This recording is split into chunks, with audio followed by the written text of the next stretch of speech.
Today, Sunshine Network, the Florida Supreme Court, and Florida State University present a special look at the Florida Supreme Court's sesquicentennial, commemorating 150 years of Florida law. We now present Opening the Courthouse Doors as we trace the history of Florida's Supreme Court from the pioneer days to the information age.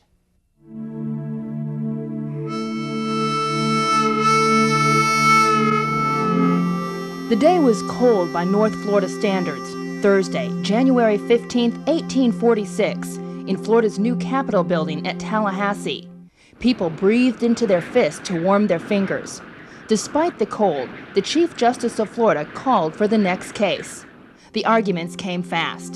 Mr. Thomas Preston had borrowed money from Mr. Charles Stewart, and the debt had not been paid. Mr. Preston had signed a mortgage over, and Mr. Stewart wanted to foreclose.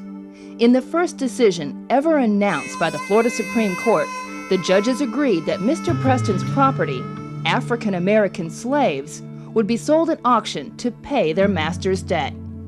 Obviously, Florida in those days was a typical slave state, and this would be regular routine business for any court in any slave state. When you look back upon it now, you're horrified that such a thing could go on in the state in which you live. But it's a fact of life, it did. And it's one of those things that, as far as I'm concerned, is one of the shames of our court system. Our courts never should have tolerated that, regardless of what the law was at the time, because obviously that was a violation of all sorts of human rights. But the court, in that time, was doing what the courts in the southern states would do at that particular time in our history. More than time separates the Florida of today from the pioneer state that existed in 1846.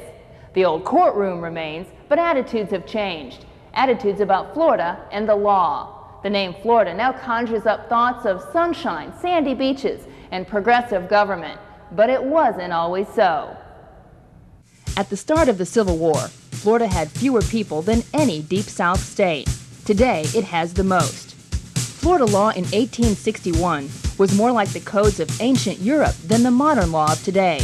Notions of inequality unquestioned in 19th century courtrooms have steadily vanished as the 21st century draws near. In 150 years, Florida has completely remade itself. Courthouse doors once slammed shut for all but a few now have opened wide. At the center of this transformation is the branch of government required by law to achieve justice, even when justice itself is unpopular, the Florida Supreme Court. Ladies and gentlemen, the Florida Supreme Court, please be seated.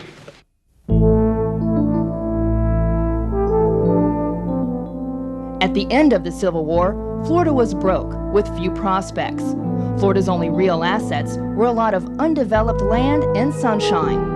Yet these would be the ingredients of Florida's transformation, leading to changes that would distinguish Florida from its Deep South neighbors and make its judicial system among the most progressive in the nation.